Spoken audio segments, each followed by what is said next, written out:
Om Namo Bhagavate Vasudevaya. Om Namo Bhagavate Vasudevaya. Om Namo Bhagavate Vasudevaya. Welcome to today's reading from Brilliant as the Sun, a retelling of Srimad Bhagavatam Canto 4. We are going to be reading from chapter 25, King Puranjana.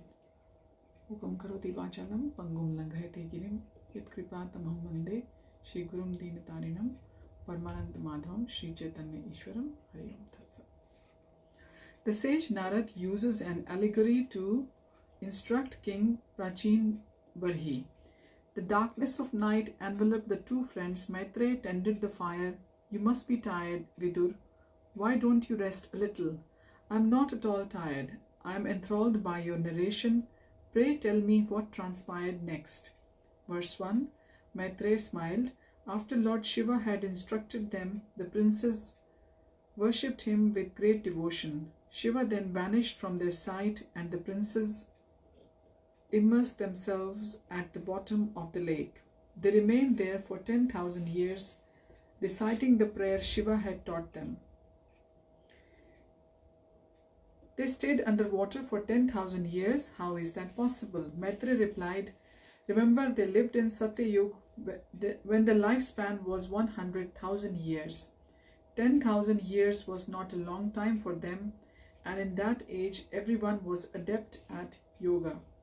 By yoga practice, you can suspend the breathing and circulate the life air within the body. This was possible in Satyayug, not now. Of course, you are right. Please continue. Verse 3. When the Prachetas were practicing austerities under the lake, Narad Muni visited their father Prajinabarhi. He was performing sacrifice to attain the heavenly planets in his next life. Listening to what transpired between them, a grey stallion, a hornless ram, and a goat were tethered to a stake, their eyes covered with a dark silken cloth. 3 priests approached the animals with the device for killing them. One by one, they quickly slew the beasts as sacred mantras were chanted. King Prajinabarhi turned his face away. He was a seasoned warrior, accustomed to death. Yet no matter how many sacrifices he presided over, he still found it hard to watch these unsuspecting animals killed. He understood why his queen would never attend. Still, this was the price of Vedas demanded to have heaven in the next life. He consoled himself with the thought that the animals would be immediately elevated to a human body. Prajinabarhi's mind wandered to his queen, her charming face, ruby lips, thick plaits, thin waist, and large breasts and hips. Just thinking of her, the king felt his passions arise. He shook his head and straightened himself, breaking his romantic reverie. She would doubtless be in the sulking chambers again. He would instruct his bards to compose poems in praise of her beauty. Surely she could not resist him reciting poetry. Prajinabarhi sighed. How ironic that although all the kings of the world bowed to him, he bowed to a woman.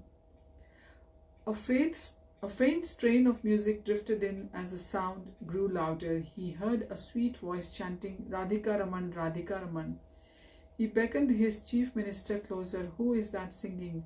The minister shook his head and then turned to consult with the court Brahmins. A dazzling golden form appeared in the sky and gradually descended. He had a blonde top knot, wore a black deerskin, and strummed a golden lute. The chief minister whispered to King Prajinabarhi, My lord, the Brahmins tell me this is the celestial sage Narad Muni. He is the spiritual master of your illustrious ancestor King Dhruv and the mind-born son of Lord Brahma. It is the most auspicious that he has come here. King Prajinabarhi rose and, accompanied by his minister, hurried forward to greet Narad.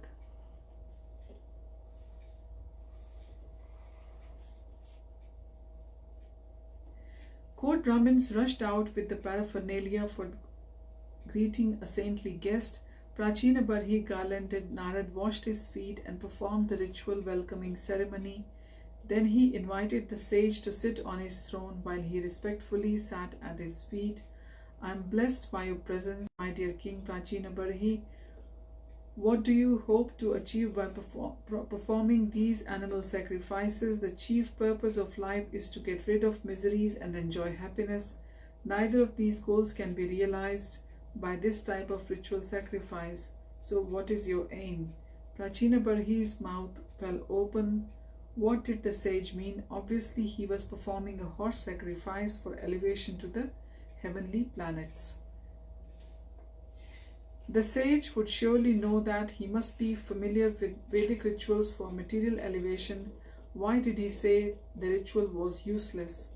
Narad seemed to read his mind. Any type of materially motivated activity, whether sanctioned by the Vedas or not, will further entangle you in repeated birth and death.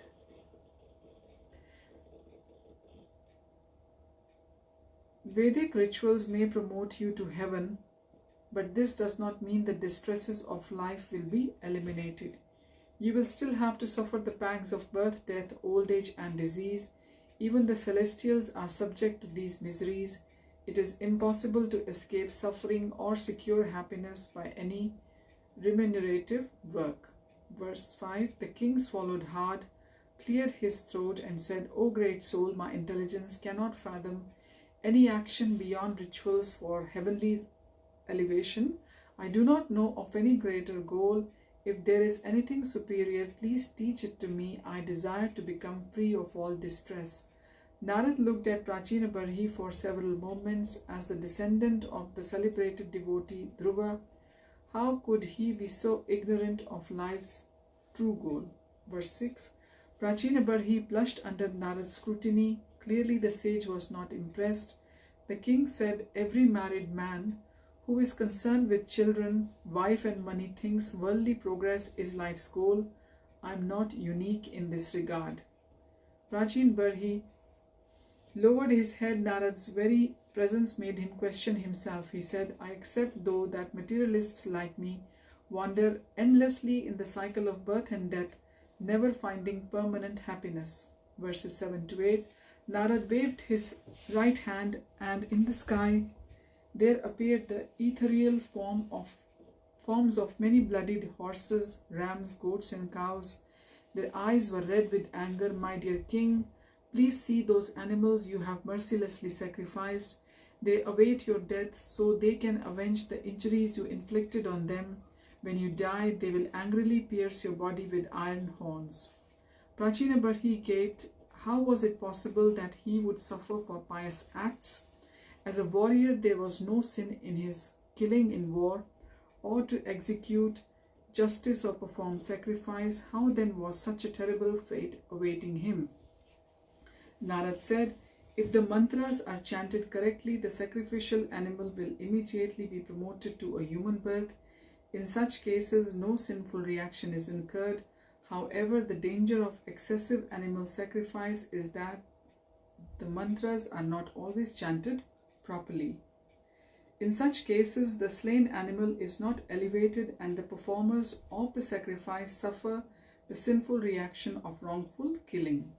Prachinabarhi's face flushed. How could this be true? All the Brahman's advisors assured him that his sacrifices would elevate him. Why was Narad saying otherwise? Narad sensed his irritation. The king was clearly not ready to hear pure transcendental knowledge.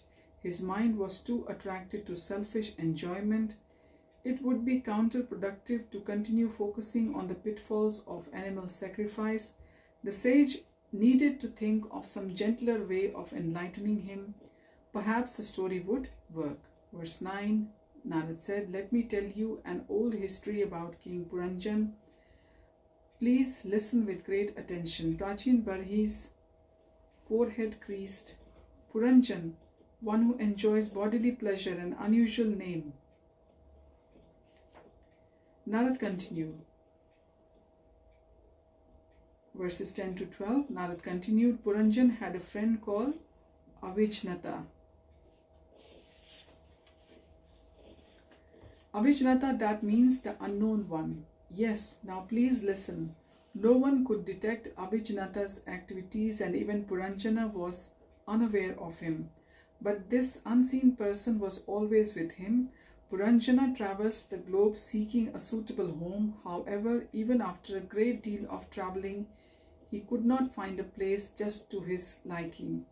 He was disappointed and morose, although wherever he travelled he found a residence. He was never happy in any of them because he was not able to fully satisfy his innumerable desires. Verses 13 to 19. Eventually he reached a place called Bharatvarsh, a city with 9 gates south of the Himalayas. Walls and parks surrounded it, and within it were structures built with gold, silver, and iron.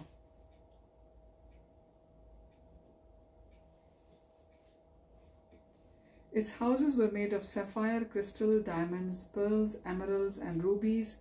This wondrous settlement was beautifully decorated with flags and festoons. In splendor, it was comparable to the celestial city of Bhogavati. There were numerous pleasure houses, boulevards, markets, orchards, restaurants, casinos, and delightful parks. On its outskirts was a lake surrounded by beautiful trees and creepers swaying in the wind. The atmosphere was filled with the delightful bird song and the humming of bees. A spring breeze carried cool droplets from the mountain waterfalls. The atmosphere was peaceful. Even the forest animals were non-violent and free of envy like great sages. Cuckoos warbled, pleasantly inviting passers-by to enter and Cuckoos warbled pleasantly, inviting passers-by to enter and rest.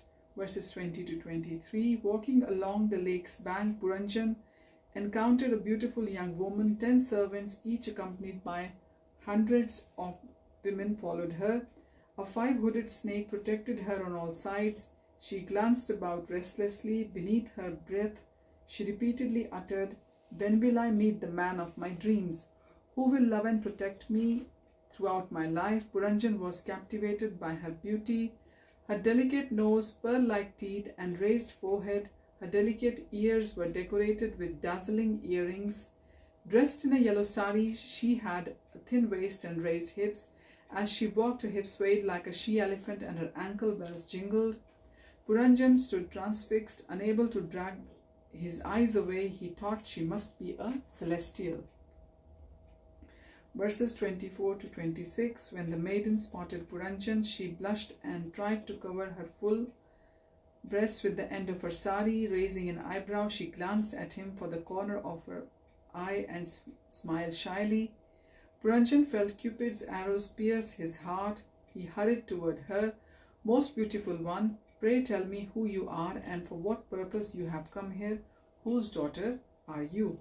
Verse 27. As she spoke, her 11 bodyguards came between them. The ladies surrounded her, and the snake raised its hoods, swaying back and forth. Puranjan looked surprised. He called to her, "Who are these guards and women? Who is this snake?" She smiled again, partially covering her face with her upper cloth. Verse 28. Encouraged, Puranjan said, "My dear beautiful girl, are you a perchance the goddess of fortune?" She giggled and slightly shook her head. "Then perhaps you are Lord Shiva's consort, the goddess Bhavani." The girl smiled and said nothing.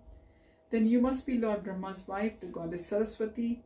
When the girl still made no reply, Puranjan said, "You are certainly beautiful enough to be the consort of a great god. Yet I see you are loitering here alone. Pray do not remain silent like a forest sage. Tell me who and whose you are." She looked coyly from side to side, glancing fleetingly up at him. Puranjan continued, "Whoever your husband is, you must be seeking him.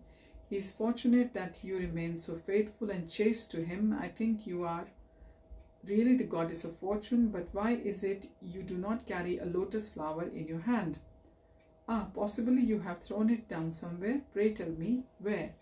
The maiden laughed, covering her bud-like lips with the delicate hand. Verse 29. Puranjan drank her beauty with his eyes. "O greatly fortunate one, it appears you are none of the women I have mentioned, as I see that your feet are touching the ground. If you are an earthly woman, you can make the city most beautiful by associating with me, just like Vishnu's consort, the goddess of fortune, increases the beauty of Vaikuntha. Sensing that she was attracted to him, Puranjan stood tall, puffing out his broad chest. Know that I am a great hero and a powerful king on this planet. She bowed her head slightly and smiled at him, her long eyelashes fluttering. Then she averted her eyes and giggled. Verses 30 to 31, Puranjan stretched his arms toward her. My mind is captivated by your coy glances and alluring smiles. Powerful Cupid has taken control of my heart, and I therefore beg that you be merciful. Framed by your scattered bluish hair, your face with its gorgeous eyes and eyebrows is most comely. The sounds emitted from your mouth are also captivating, but out of shyness you avoid my gaze. Please raise your head and look at me. So we'll continue our reading from here onwards. Thank you for joining.